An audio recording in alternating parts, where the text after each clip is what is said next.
Welcome back to Living Local. In this segment For Your Life, we're talking about women's empowerment and self-defense, and we want to open up the conversation on what women can do in order to be alert, aware, and most of all, protect themselves in any situation where there is a threat. We welcome Captain Stephen Joe, Director of the Caddo Sheriff's Regional Training Academy, to give us some more information. Captain, thank you so much for being with us today. Thank you. We briefly talked earlier, but we want to open up the conversation about women and being aware and alert of their surroundings. Like I was telling you, I just moved here, so going around in a neighborhood that I'm not used to, it makes me be alert and aware. But for women who have been living here for most of their lives, I feel like they may become, maybe they're used to the area, they're like, oh, it's not going to happen to me. So what are some of those things that they can do to be alert and aware at all times? Okay, one of the number one things I can tell you is you need to be careful about using your cell phones and texting and talking on your way to and from your vehicles or in any areas that you think, well, in any areas. You need to be aware of your surroundings. Yes. And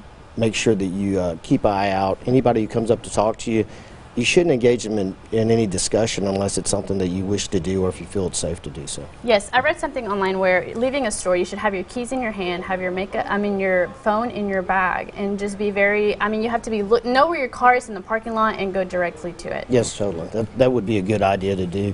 Make sure in your vehicles too that you don't leave anything that's visible. GPS is in your cell phones. Maybe a good idea for you to ensure that you don't have your home address on them. Set it for some place that is close to your home and everything. Yeah. Yes, definitely. So if someone is out there and they do see some things that maybe cause some worry, what are some of those things that we could look for? Sure. Some of the things you need to look for is the proximity of those individuals to you. You know, if they try to close distance and stuff like that, you need to be really careful. Yes. Because the closer somebody is, especially if you tell them to stop or something like that, the more issues that they may develop out of that.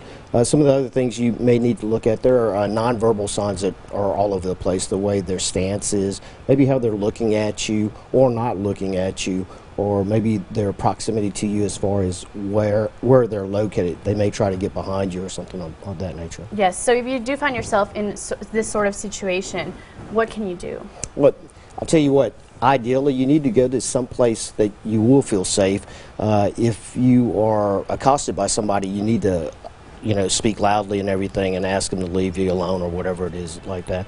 Of course, call 911, get the police down there as quickly as possible, or get any help you can. Yes, definitely. And we want to talk about a class that you guys have available this Saturday. It's a concealed carry. I know that maybe carrying a gun might be scary, especially to someone like me. When I think of carrying a gun, it scares me a little bit.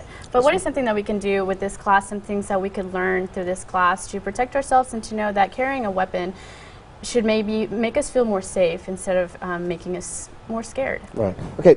Something to think about as far as concealed carry, which is going to be this weekend. We have concealed carry and we have a women's firearms course that we are also teaching. Concealed carry, as it is, it's a course that's designed to help you meet the standards to carry concealed in the state of Louisiana. Carrying firearms is a responsibility, and you have to understand that first off. Part of the class, the majority of the class is teaching when it's appropriate or inappropriate to carry a firearm or to utilize a firearm. You know, the appropriateness really depends on if it's reasonable and necessary. That's one of the major factors in our use of force in our laws in the state of Louisiana. The class covers things like the type of ammunition, the guns themselves, how to hold them, and things of that nature. Yes, and you were saying this class is simply just a layer, though. I mean, there's so many things to be learned about carrying a weapon. Right. Like I said, we've got numerous classes that the Caddo Sheriff's Office does for ladies, or for this for the citizens of Caddo Parish. Right.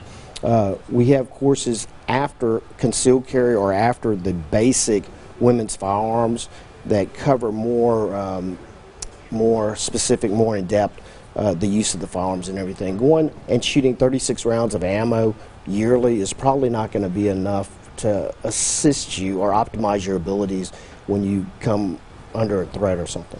Definitely. Well, thank you so much, Captain, for being with us today. You gave us a lot of good tips to keep in mind whenever we're out there alone, maybe grocery shopping or just out hanging out. We definitely need to be aware of our surroundings, make sure that we're always safe.